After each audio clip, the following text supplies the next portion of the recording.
हिँडेको त उ दिदीसँग केक काटिन हौ भाइले राखेर काटिसो न 2082 साल कार्तिक 17 गते दिन हाम्रो कान्छोको बर्थडे 2 इयर्स कम्प्लिसन भएको स्थिति हो 2080 साल कार्तिक 17 गते दिन जन्मेको यो गर्दा आज 2 इयर्स कम्प्लिसन भए 3 इयर्समा रनिङ भयो भयो भन्छ त केक काटी गर तातो होला है नानी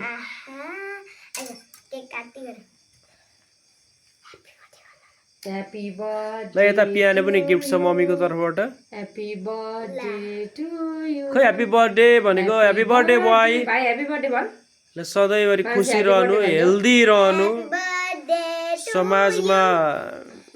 योगदान गर्न सक्नु दान दिन सक्नु ह्यापी बर्थडे टु भनेको अलि बुझिन योगदान दिन सक्नु भनेको भाइ त्यो केक काट्न केक काट त लाउ खानु भाइले नदेऊ है तिमी खाऊ न खाऊ खाऊ ए छि छि छि ए भइसकेको के काटिसक्यो छोरीले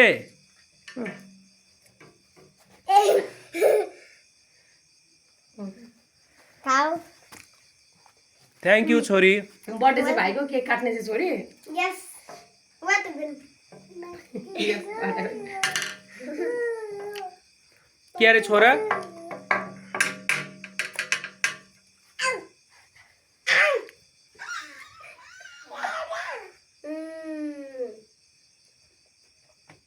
हुँदैन भने सुनेन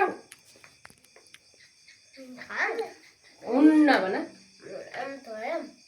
कसलाई हुँदैन भने सुनेन